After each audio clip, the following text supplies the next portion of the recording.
Bismillahirrahmanirrahim. Assalamualaikum warahmatullahi wabarakatuh. Alhamdulillahi rabbil alamin. Wabihi nasta'in ala umuri dunya waddin. Assalatu wassalamu ala asrafil anbiya'i wal mursalin. Wa ala alihi wa sahbihi ajma'in, amma ba'du. Baik teman-teman kelas 5 yang dicintai Allah Subhanahu wa ta'ala. Apa kabar kalian semuanya? Mudah-mudahan semuanya dalam keadaan sehat walafiat. Amin ya rabbal alamin. Seperti biasa ya, sebelum kita memulai pembelajaran, mari teman-teman semua disiapkan buku paketnya. Ya, buku Akidah Akhlak, sekaligus disiapkan juga halamannya, dibuka, disesuaikan dengan apa yang sedang Bapak bahas. Oke, kita buka terlebih dahulu pembelajaran kita pada pagi hari ini dengan membaca doa, yaitu dengan membaca Bismillahirrahmanirrahim. Bismillahirrahmanirrahim. Rabbi zidni ilma warzuqni fahma. Amin. Baik teman-teman yang dirahmati Allah, sebelumnya sudah Bapak sampaikan bagaimana Rasulullah dan kaum Quraisy membuat perjanjian yang disebut dengan perjanjian Hudaibiyah. Namun sangat disayangkan, ternyata kaum Quraisy melanggar atas perjanjian Hudaibiyah tersebut. Apa sih Pak yang dilanggar? Ayo teman-teman, ada yang masih ingat belum? Jadi bagian yang dilanggar oleh orang-orang Quraisy di dalam perjanjian Hudaibiyah yaitu adalah adanya gencatan senjata selama 10 tahun. Maksudnya apa Pak? Yaitu tidak boleh adanya pertempuran atau peperangan.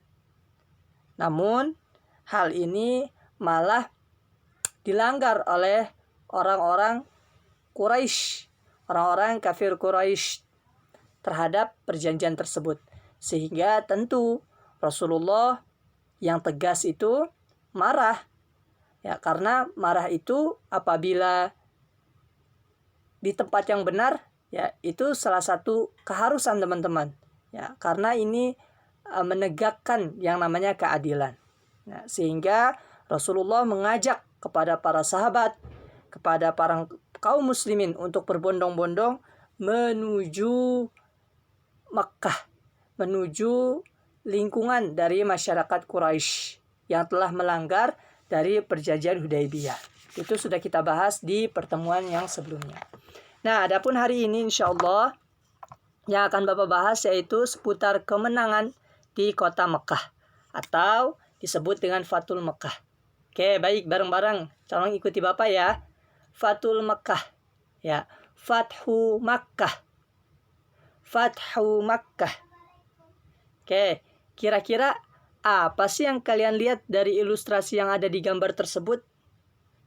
Ya, jadi kurang lebih inilah gambaran bagaimana peristiwa Fathu Makkah, yang mana Muhammad ya, yang ditampilkan seperti cahaya ini ya, karena tidak boleh digambarkan ya. Jadi Nabi Muhammad SAW berada di Makkah, bahkan di samping Ka'bah dalam keadaan aman bersama kaum muslimin yang lainnya. Nah, adapun Fathu Makkah ini arti bahasanya adalah terbukanya kota Mekah atau kemenangan Rasulullah ya atas kota Mekah. Nah, kapan Pak terjadinya ini? Ya, terjadinya itu pada tanggal 10 Ramadan tahun 8 Hijriyah atau bertepatan dengan 630 Masehi. Yang sebelumnya kota Mekah ini dikuasai oleh orang kafir Quraisy, ya, maka pada saat itu setelah terjadi Fathu Makkah, maka ya wilayah tersebut dikuasai oleh kaum muslimin. Tentu keberhasilan ini yang dilakukan oleh kaum muslimin, yang dilakukan oleh Rasulullah, tentu atas pertolongan dari Allah Subhanahu wa taala, sehingga kota Mekah ini dapat dikuasai oleh kaum muslimin. Oleh kaum muslim ya. Maaf. Oke, kita masuk ke halaman selanjutnya, yaitu di halaman ke-39, maaf. Ya. Jika teman-teman membaca, ya, maka di sini bahwasanya ketika Rasulullah sampai, ya, kemudian Rasulullah berkemah bersama kaum muslimin untuk merencanakan strategi bagaimana memasuki kota Mekah. Ya, ternyata ketika memasuki kota Mekah, ya, ternyata di dalamnya itu tidak ada perlawanan, teman-teman. Kaum kafir Quraisy takut. Ya, mereka masuk ke rumah-rumah mereka. Ya, mereka khawatir, takut akan kematian. Ya, sehingga ketika Rasulullah bersama kaum muslimin beserta pasukan masuk ke kota Mekah ini, tidak ada terjadinya perlawanan. Namun tetap jaga-jaga juga penting. Ya, sehingga Rasulullah juga berhati-hati dan waspada ketika memasuki kota Mekah. Nah, adapun strategi yang dilakukan oleh Rasulullah, oleh Nabi Muhammad, ya, beliau membagi 4 kelompok arah mata angin. Di sini teman-teman bisa dibaca. Yang mana kelompok pertama dipimpin oleh Zubair bin Awam, kelompok kedua dipimpin oleh Khalid bin Walid, kelompok ketiga Sa'ad bin Ubadah, dan kelompok keempat Abu Ubaidah bin Jarrah. Ya, yang mana keempat tim ini, ya, mereka memasuki dari seluruh wilayah. Ya, contoh ya, ini kota Mekah. Ya, ada yang lewat sini, ada yang lewat sini, ada yang lewat bawah, dan ada yang lewat sini. Jadi mereka kompak untuk memasuki kota Mekah, ya, dari segala arah. Ya, keempat pasukan tersebut. Nah, adapun ternyata ketika kaum muslimin beserta Rasulullah memasuki kota Mekah, ternyata tidak terjadi pertempuran, teman-teman. Tidak ada perlawanan, tidak ada penumpahan darah, walaupun setetes pun tidak ada. Ya. Karena tentu Rasulullah berpesan kepada kaum muslimin, kepada para pemimpin tersebut, agar tidak terjadi pertempuran, walaupun hanya setetes darah. Kecuali terpaksa. Ya. Kalau memang musuhnya sudah menantangi, musuhnya yang melawan duluan, maka pasukan muslim tersebut siap untuk melawan. Ya. Itu namanya tegas, teman-teman. Ya. Nah, ternyata ketika memasuki itu tidak ada perlawanan. Ya, di sini ada sedikit perlawanan yang dihadapi oleh Khalid bin Walid, kelompok Khalid bin Walid, namun bisa diatasi. Ya, Nah, ketika Rasulullah memasuki kota Makkah ini, Rasulullah juga berpesan, ya, dengan mengatakan satu. Sini ada ya. Barang siapa yang masuk ke rumah Abu Sufyan, maka dia aman. Itu yang pertama. Yang kedua, barang siapa yang masuk ke rumahnya sendiri dan menutup pintunya, maka dia aman. Yang ketiga, dan barang siapa yang masuk ke Masjidil Haram atau ke Ka'bah, ya, maka dia aman. Jadi Rasulullah ketika masuk kota Mekah, beliau juga sambil menyampaikan poin-poin ini, ya, sehingga tidak ada pertempuran, tidak ada perkelahian, atau tidak ada peperangan. Ya, jadi kaum kafir Quraisy mereka semua masuk ke rumah-rumah mereka. Mereka mencari keamanan. Dan Rasulullah juga tepat janji. Rasulullah tidak membunuh mereka. Ya, sebagaimana disampaikan, barang siapa yang masuk rumahnya aman, maka Rasulullah menjaga mereka semua. Ya, sehingga pada 8 Hijriah ini akhirnya kota Mekah, ya, berhasil dikuasai oleh Rasulullah SAW dan para sahabat dan juga para pengikutnya. Tentu di dalam sejarah Islam ini kemenangan ini sangat luar biasa, teman-teman. Ya, ini merupakan peristiwa yang sangat-sangat luar biasa.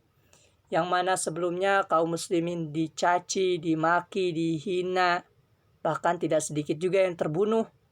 Ya. Namun dengan kemampuan mereka, kemampuan kaum muslimin, dan tentunya semangat dari Rasulullah dan juga pertolongan dari Allah, ya, ternyata kota Mekah ini dapat dikuasai oleh kaum muslimin. Dan ini juga diabadikan di dalam surah Al-Asr. Ya, teman-teman mungkin sering membacanya ya. Ketika pulang, ya Bapak bacakan A'udzu billahi minasyaitonir rajim. Bismillahirrahmanirrahim. Ya, teman-teman sering membacanya biasanya. Idza jaa nasrullahi wal fath wa ra'aitan nasa yadkhuluna fi dinillahi afwaja. Fasabbih bihamdi rabbika wastaghfirhu innahu kana tawwaba.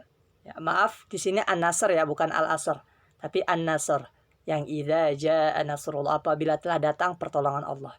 Nah, sehingga kemenangan ini tentu kemenangan yang sangat besar karena wilayah Mekah sudah dikuasai oleh kaum muslimin, dan tentu hal ini juga diabadikan di dalam Al-Qur'an di surah An-Nasr. Nah, yang mana yang sebelumnya itu adalah orang-orang kafir Quraisy merupakan orang-orang yang keras kepala, ya, bahkan banyak melakukan penyiksaan terhadap kaum muslimin. Ternyata wilayah tersebut sekarang dikuasai oleh kaum muslimin. Ya, tentu hal ini merupakan pertolongan Allah juga ya. Allah juga senantiasa membantu kepada orang-orang yang senantiasa menegakkan agama Allah Subhanahu wa taala.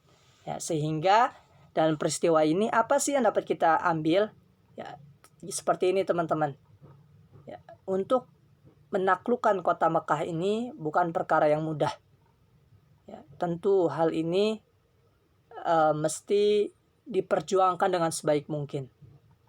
Harus dikerahkan semangat dengan semaksimal mungkin. Ya, dan juga yang namanya menguasai sebuah wilayah tidak harus dengan cara peperangan. Rasulullah tidak melakukan peperangan, teman-teman.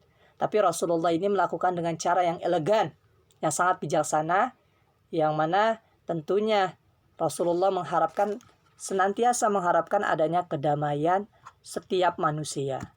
Nah, adapun ya pelajaran lain yang dapat kita ambil, yaitu untuk mencapai sesuatu tentunya membutuhkan perjuangan yang tinggi, yang luar biasa, dan juga harus dipenuhi dengan kesabaran yang maksimal. Ya, oleh karenanya begitupun dengan kita. Ya, kalian punya cita-cita, maka perjuangkan dengan gigih, dengan penuh semangat. Apa yang ingin kalian capai di masa yang akan datang, maka perjuangkan dengan gigih. Ya, kemudian juga sabar terhadap apa-apa, mungkin kendala, masalah, dan lain sebagainya. Ya, karena itulah yang juga dialami oleh Rasulullah dan pasukan kaum muslimin untuk mencapai kemenangan yang sangat luar biasa tersebut, yaitu dapat membebaskan kota Mekah dari orang-orang kafir Quraisy. Demikian yang bisa Bapak sampaikan. Kurang lebihnya Bapak mohon maaf. Silakan setelah ini teman-teman bisa dikerjakan uji kompetensinya di halaman 42 dan 43. Bapak ulangi, silakan dikerjakan uji kompetensinya di halaman 42 dan 43, bagian 1 dan bagian 2 saja. Bagian 3-nya tidak usah ya. Pak di mana? Langsung di buku paket lebih baik. Sehingga soalnya tidak usah disalin lagi. Ngirimnya bagaimana Pak? Ngirimnya melalui Japri. Jangan lupa diberikan nama di atasnya. Setelah itu baru dikirim ke Bapak. Terima kasih atas perhatiannya. Jika ada yang ingin ditanyakan, silakan disampaikan. Kurang lebihnya Bapak mohon maaf. Wabillahi taufiq wal hidayah. Assalamualaikum warahmatullahi wabarakatuh. Terima kasih.